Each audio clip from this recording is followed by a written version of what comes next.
नमस्कार। स्वागत है आप सभी का लक्ष्य दिन में।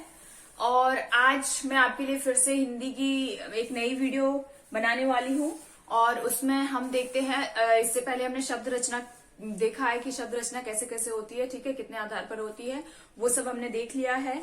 अब हम देखते हैं, आज का हमारा टॉपिक रहेगा कि जो हमने शब्द रचनाएं पढ़ी थी, ठीक है, उसमें किस किस टाइप के शब्द हमसे पूछे जाते हैं एग्जाम में, ठीक है। तो यहाँ पे सबसे पहला जो शब्द है मेरे पास, सबसे पहला जो क्वेश्चन है मेरे पास, वो है शब्द रचना से नहीं है, बहुत ही सिंपल सा क्वेश्चन है, बहुत ही इजी क्वेश्चन है, लेकिन आपको समझना है, ठीक है। स्वर युक्त व्यंजन कौन से होते हैं? स्वर युक्त व्यंजन क्या कहलाते हैं? स्वर युक्त व्यंजन क्या कहलाते हैं? तो मैंने आपको बताया था कि जो स्वर युक्त व्यंजन होते हैं, ठीक है, उनको हम क्या कहते हैं? अक्षर कहते हैं। क्या कहते हैं? अक्षर कहते हैं। कोई भी जो व्यंजन बिना स्वर के होता है, ठीक है, जो व्यंजन बिना स्वर के होता है उसे हम अक्षर नहीं बोलते हैं, ठीक है। इसको हम अक्षर अभी नहीं बोलेंगे, क्यों? क्योंकि इसके नीचे हलंत लगा हुआ है और हलंत का मतलब है कि ये बिना किसके हैं? स्वर के हैं, ठीक है। लेकिन अगर मैं इसी के साथ इसी कड़ी में अगर मैं इस क की बात करूं, ठीक है, तो ये क्या बन जाएगा? आपका अक्षर बन जाएगा, ठीक है। कैसे? जब हम वर्ण विच्छेद करते हैं, ठीक है, जब हम वर्ण का विच्छेद करते हैं तो कैसे करते हैं? क प्लस अ, यानी कि ये जो क है इसके साथ क्या जुड़ा हुआ है? अ जुड़ा हुआ है, ठीक है। इसके साथ क्या जुड़ा हुआ है? अ जुड़ा हुआ है, इसलिए ये क्या बना है? अक्षर बना है। लेकिन अगर हम सिर्फ इस वाले वर्ण का विच्छेद करें तो नहीं हो पाएगा, ठीक है। ये अपने आप में अब लास्ट है, ये नहीं हो पाएगा, इसका विच्छेद नहीं हो पाएगा। तो ये क्या है? ये व्यंजन है, ठीक है। तो हमें ध्यान देना है, क्या क्वेश्चन पूछा गया था यहाँ पे? स्वर युक्त व्यंजन क्या कहलाते हैं? तो स्वर युक्त व्यंजन जो होते हैं वो क्या कहलाते हैं? अक्षर कहलाते हैं, ठीक है। चलिए नेक्स्ट क्वेश्चन देखते हैं हम। नेक्स्ट क्वेश्चन है, निश्चित अर्थ को प्रकट करने वाले वर्ण समूह को क्या कहते हैं? क्वेश्चन है, निश्चित अर्थ को प्रकट करने वाले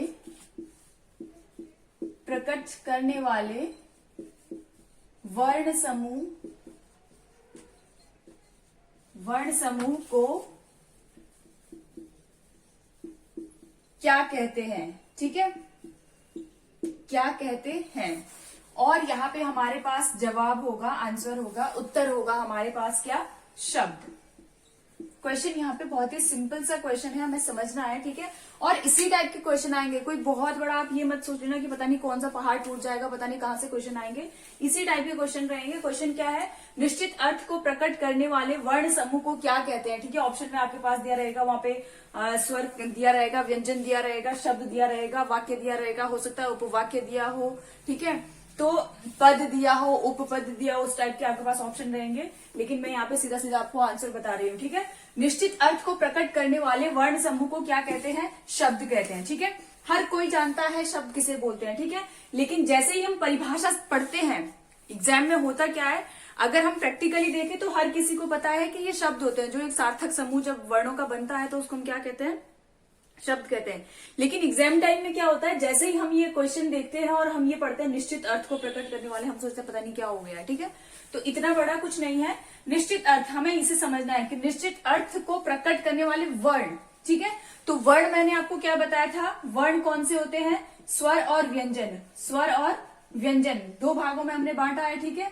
स्वर और व्यंजन दो भागों में हमने बांटा है, ठीक है। तो इन्हीं के द्वारा जो बना होगा, ठीक है, इन्हीं के द्वारा जो बना होगा, लेकिन उसमें सार्थक होना चाहिए, ठीक है, वो सार्थक होना चाहिए। अगर मैं बात करूं, क मेरे पास वर्ण है, क वर्ण है, बिल्कुल है।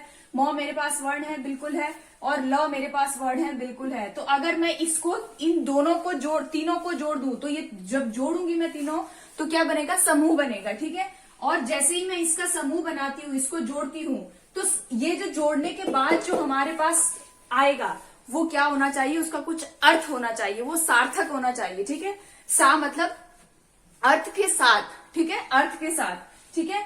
तो ये क्या बन गया? कमल बन गया, अर्थ है इसका, बिल्कुल है, ठीक है। तो ये क्या हो जाएगा, हमारा शब्द हो जाएगा। समझ जाएगी आपको बात, ठीक है। ये क्या हो जाएगा, हमारा शब्द हो जाएगा। तो यही क्वेश्चन यहाँ पे पूछा गया है कि निश्चित अर्थ को प्रकट करने वाले वर्ण समूह को क्या कहते हैं। तो ये वर्ण समूह था हमारा, ठीक है। इसको हमने जब जोड़ा तो ये क्या बना, समूह बना। और वो क्या होना चाहिए, निश्चित अर्थ उसका कुछ होना चाहिए। तो बिल्कुल है, कमल है। तो ऐसे ऐसे उसको हम क्या कहते हैं, वो होते हैं शब्द, ठीक है। चलिए नेक्स्ट क्वेश्चन की तरफ बढ़ते हैं।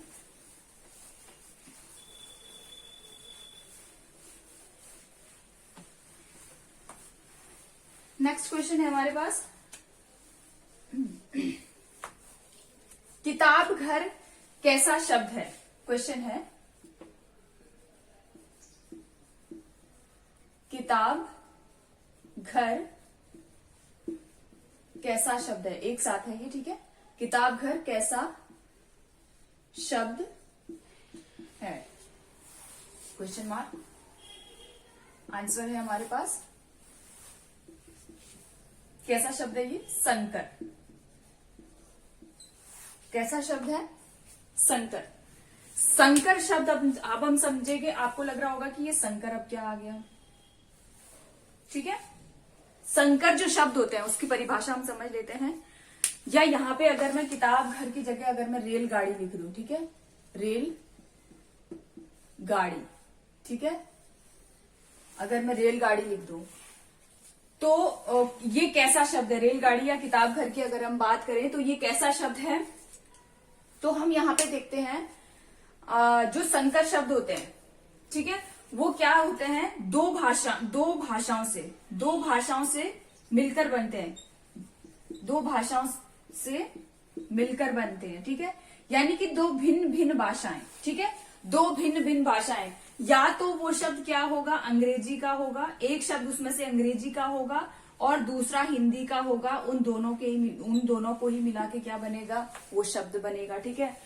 और या फिर वो कोई अरबी का शब्द होगा और उसमें क्या जोड़ दिया जाएगा, पीछे फारसी का शब्द जोड़ दिया जाएगा। उन ऐसे शब्दों को हम क्या बोलेंगे, ऐसे शब्दों को भी हम संकर शब्द बोलेंगे, ठीक है।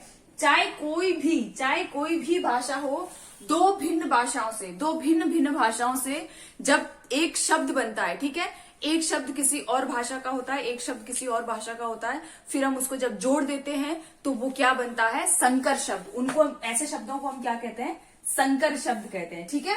जैसे हमारे पास एग्जाम्पल के लिए हमारे पास रेलगाड़ी है, किताब घर है, तो ये कैसे शब्द होते हैं, ये संकर शब्द होते हैं, ठीक है। ध्यान देंगे तो यहां तक आपको समझ में आ गया होगा, ठीक है, कि संकर शब्द किसे कहते हैं, यानी कि दो भाषाओं से मिलकर बने जो शब्द होते हैं, ठीक है। दो अलग अलग भाषाओं से, दो भिन्न भिन्न भाषाओं से जो मिलकर शब्द बनते हैं उसको हम क्या कहते हैं, उनको हम कहते हैं संकर शब्द, ठीक है।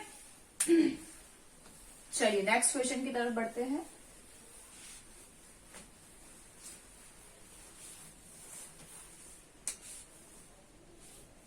क्वेश्चन है यहाँ पे, हिमालय कैसा शब्द है। क्वेश्चन है, हिमालय, ध्यान देंगे हम शब्द रचना पढ़ रहे हैं। हिमालय कैसा शब्द है, कैसा शब्द है, ठीक है। बात हो रही है यहाँ पे किसकी, हिमालय की, ठीक है।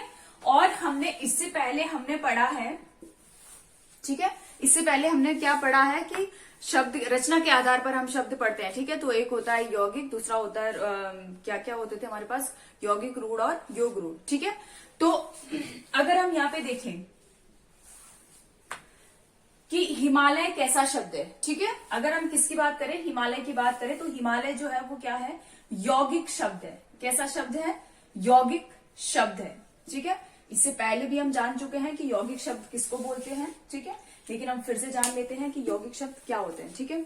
जो यौगिक शब्द होते हैं, ठीक है, यौगिक शब्द जो होते हैं वो कैसे शब्द होते हैं, जिन शब्दों का, ध्यान देंगे क्या क्वेश्चन, क्या समझेंगे हम यहाँ पे, जिन शब्दों का खंडन करने पर प्राप्त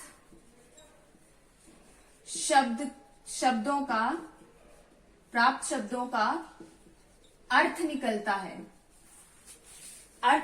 है उसे हम क्या कहते हैं, उसे यौगिक शब्द कहते हैं, यौगिक शब्द कहते हैं। ठीक है, ये आप देख लेंगे। जिन शब्दों का खंडन करने से, ठीक है, खंडन करने से प्राप्त शब्दों का अर्थ निकलता है, यानी कि पहले तो उसका कुछ मतलब था ही, जब ये शब्द हिमालय हमारे पास है तो अभी तो इसका मतलब है ही कुछ ना कुछ, ठीक है। लेकिन जैसे ही हम इसका क्या करते हैं, जिन शब्दों का खंडन करने से प्राप्त शब्दों का अर्थ निकलता है उसे क्या कहते हैं, यौगिक शब्द कहते हैं। जैसे ही हम हिमालय का खंडन करेंगे, हिमालय को दो भागों में बांटेंगे, ठीक है, तो उसका जो पहला जो भाग होगा उसका भी कुछ अर्थ निकलेगा, और उसके बाद जो दूसरा जो उसका भाग होगा उसका भी कुछ अर्थ निकलेगा। यानी दोनों का ही खंडन करने पर जो शब्द हमें प्राप्त हो रहे हैं उनके भी जब मतलब हमारे पास होते हैं, अर्थ हमें पता होते हैं, या अर्थ उनके होते हैं, जरूरी नहीं है कि आपको पता ही होंगे उनके अर्थ, लेकिन उनके अर्थ होते हैं, ठीक है, तो वो क्या कहलाते हैं, वो कहलाते हैं यौगिक शब्द। जैसे हमारे पास यहाँ पे क्या आ गया, हिम, हिम प्लस आलय, ठीक है, तो यहाँ पे हमारे पास हिम का भी मतलब है, ठीक है। हिम क्या होता है, हिम होता है बर्फ, ठीक है, किसको बोलते हैं हम, बर्फ को। और यहाँ पे आलय, ठीक है, तो ये दो शब्दों से मिलकर क्या बन गया, ये हिमालय बन गया, ठीक है, हिम प्लस आलय हिमालय बन गया। और अब जैसे ही इसको हमने तोड़ा तो हिम और आलय हो गया, जोड़ा तो हिमालय हो गया। तो ये क्या कहलाता है, ये होता है हमारे यौगिक शब्द। कौन से शब्द होते हैं ये, यौगिक शब्द, ठीक है। चलिए नेक्स्ट क्वेश्चन की तरफ बढ़ते हैं।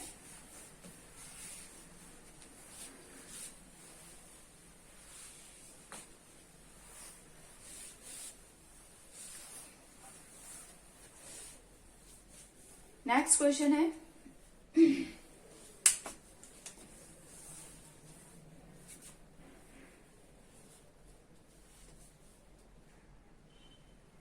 पीतांबर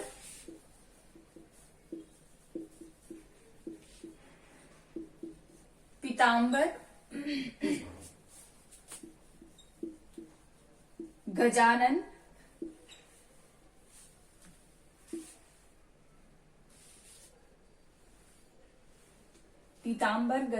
गजानन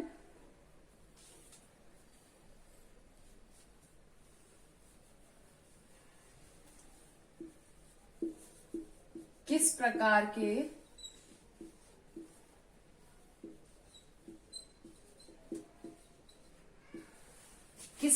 के शब्द हैं, ठीक है। सेम यहाँ पे भी ध्यान रखेंगे, हम क्या पढ़ रहे हैं, शब्द रचना पढ़ रहे हैं, उसी के आधार पर हम ये क्वेश्चन कर रहे हैं। तो यहाँ पे क्वेश्चन है हमारे पास पीतांबर और गजानन, पीतांबर और गजानन, ठीक है, पीतांबर और गजानन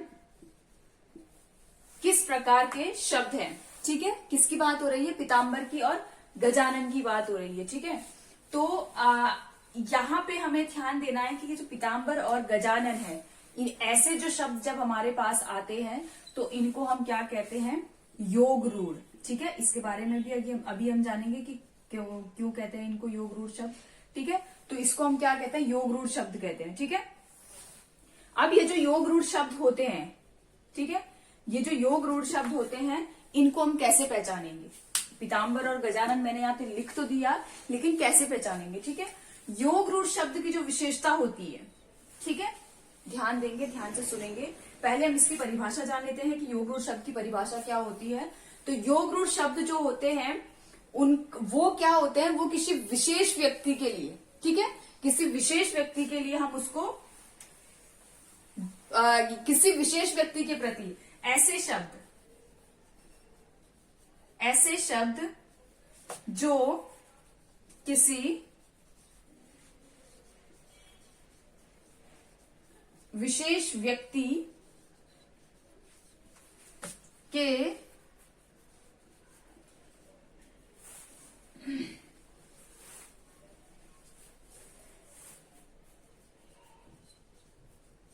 तरफ संकेत करते हैं या ध्यान खींचते हैं,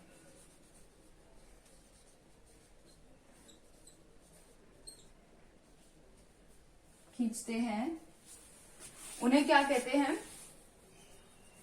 उन्हें योग रूढ़ कहते हैं, ठीक है। ये जो भाषा मैं बता रही हूँ, जो परिभाषा मैं आपको बता रही हूँ, ये बिल्कुल इजी लैंग्वेज है, ठीक है, अपने उसमें बता रही हूँ मैं, ठीक है। तो ध्यान देंगे, ऐसे शब्द जो किसी विशेष व्यक्ति के तरफ संकेत करते हैं या उनकी तरफ ध्यान आकर्षित करते हैं, उन शब्दों को हम क्या कहते हैं, योग रूढ़ शब्द कहते हैं, ठीक है। अब हम देख लेते हैं कि ये योग रूढ़ शब्द जो है कैसे है, ठीक है। तो पीतांबर का मतलब क्या होता है, जैसे ही हम इसका अर्थ निकालते हैं, ठीक है, जैसे ही हम इसका अर्थ निकालते हैं, जब हम इनका अर्थ, जो ये शब्द होते हैं, जैसे ही हम इनका अर्थ निकालते हैं, तो अर्थ निकालते ही हमें वो विशेष जो व्यक्ति होता है उसकी तरफ हमारा ध्यान जाता है, जिसके लिए ये बोला जाता है, ठीक है।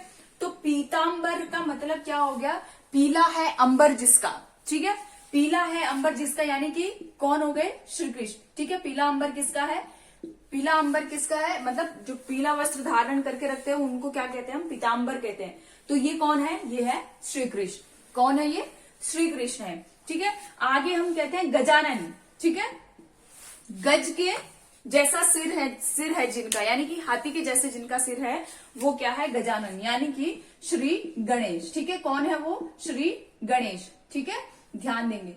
तो यानी कि अगर हम सीधी सीधी भाषा में, अगर हम ट्रिकी लैंग्वेज में कहें तो बहुब्रीहि समास, ठीक है, बहुब्रीहि समास, बहुब्रीहि समास के जितने भी एग्जाम्पल है, ठीक है, बहुब्रीहि समास के जितने भी एग्जाम्पल है वो क्या है, वही योग रूढ़ शब्द है, ठीक है।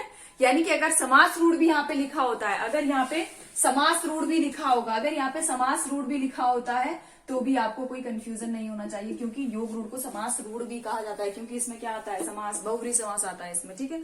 जो भी अगर मैं यहाँ पे आपको एग्जाम्पल दूं, देखिए बहुत ही सुंदर सा एग्जाम्पल है हमारे पास, पंकज, ठीक है, पंकज यहाँ पे हमारे पास एग्जाम्पल है। पंकज किसका पर्यायवाची है, कमल का है, ठीक है। लेकिन अगर हम शब्दों की बात करें तो यहाँ पे जो कमल जो शब्द है वो क्या है, कमल शब्द रूढ़ है, लेकिन पंकज शब्द यहाँ पे क्या है, योग रूढ़ है, ठीक है। तो क्यों पंकज शब्द क्यों योग रूढ़ है, क्योंकि यहाँ पे क्या पता चलता है हमें कि पंकज हम किसे कहते हैं, कमल को कहते हैं, ठीक है। किसको कहते हैं हम, कमल को कहते हैं, ठीक है। एक तो हमें ये पता हो गया, और दूसरा हम क्या कहते हैं, पंख में जन्मा, ठीक है, पंख में जन्मने वाला, यानी कि तीसरे चीज के लिए ये इशारा कर रहा है, किसकी तरफ, कमल की तरफ। तो क्या हो जाएगा, कीचड़ में जन्मने वाला, पंख प्लस पंख का मतलब होता है कीचड़, जौ का मतलब होता है जन्मा, तो कीचड़ में जन्मने वाला यानी कि कमल, ठीक है।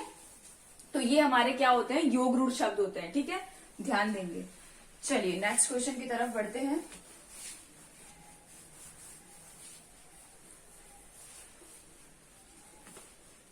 तो ध्यान देंगे, जो योग रूढ़ जो शब्द होते हैं वो बहुब्रीहि समास का भी उदाहरण होता है, ठीक है।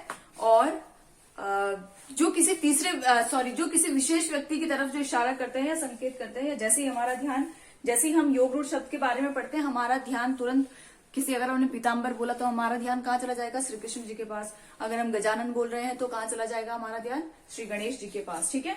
तो ये सब क्या होते हैं, यहाँ पे बोला है, क्वेश्चन है हमारे पास, संकर शब्द का अर्थ क्या है, संकर शब्द का अर्थ क्या है, क्या क्वेश्चन है, संकर शब्द का अर्थ क्या है। तो यहां पे आंसर क्या होगा, उत्तर क्या होगा हमारे पास, उत्तर होगा दो भाषाओं से मिलकर बनने वाला शब्द, मिलकर बनने वाला शब्द संकर शब्द कहलाता है, संकर शब्द कहलाता है, ठीक है। क्या लिखा है, दो भाषाओं से मिलकर, यानी कि दो भिन्न भिन्न भाषाएं, दो भाषाएं तभी तो होंगी, कोई एक और होगी, कोई और होगी, तभी तो दो भाषाएं बनेगी, ठीक है। तो यहाँ पे लिखा है दो भाषाओं से मिलकर बनने वाला शब्द संकर शब्द कहलाता है, ठीक है। क्वेश्चन क्या पूछा था, संकर शब्द का अर्थ क्या है, तो दो भाषाओं से मिलकर बनने वाला शब्द संकर शब्द कहलाता है, ठीक है। चलिए नेक्स्ट क्वेश्चन की तरफ बढ़ते हैं।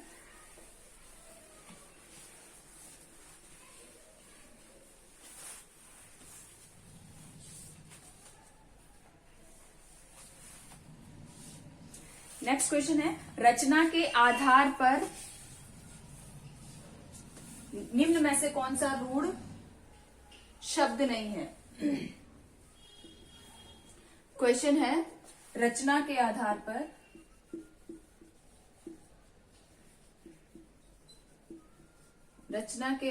पर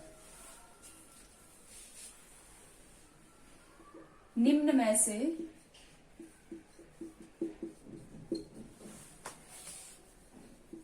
कौन सा रूढ़ शब्द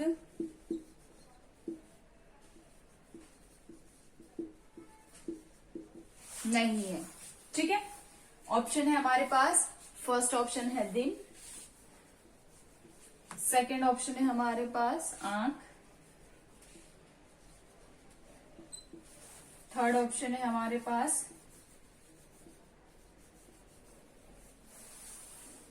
नहीं, थर्ड ऑप्शन हमारे पास है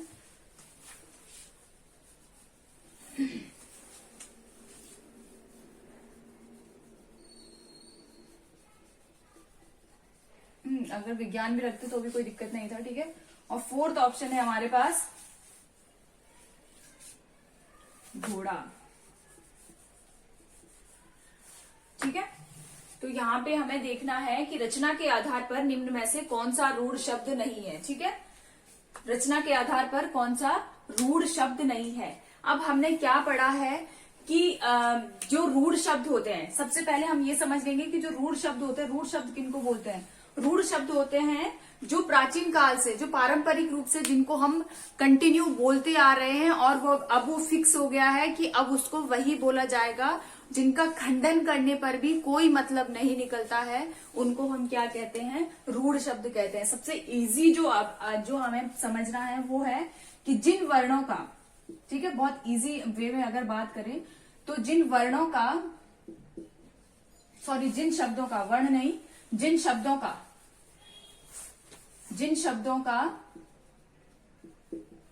खंडन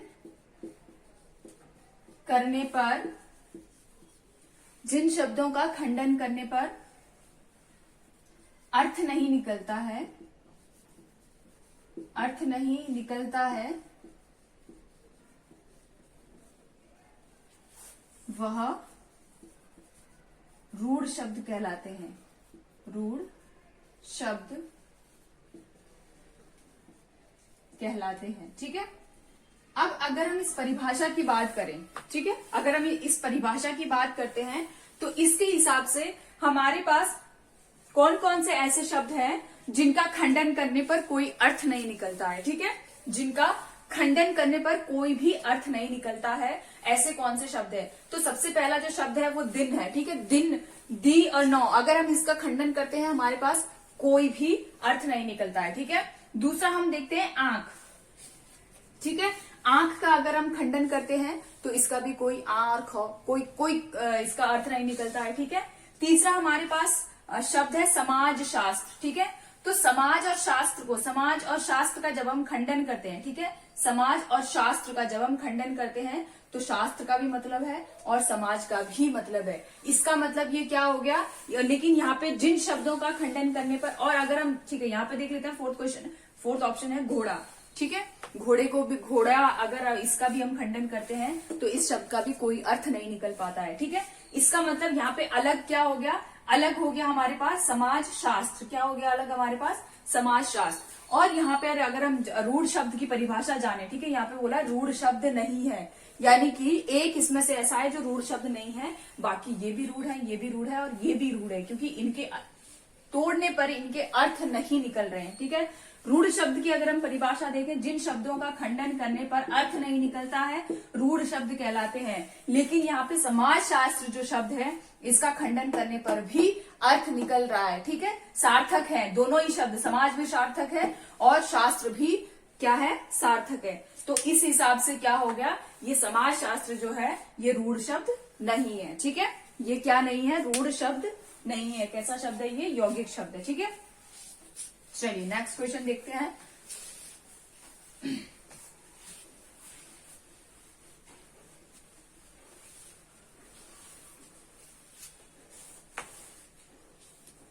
नेक्स्ट शब्द है हमारे पास,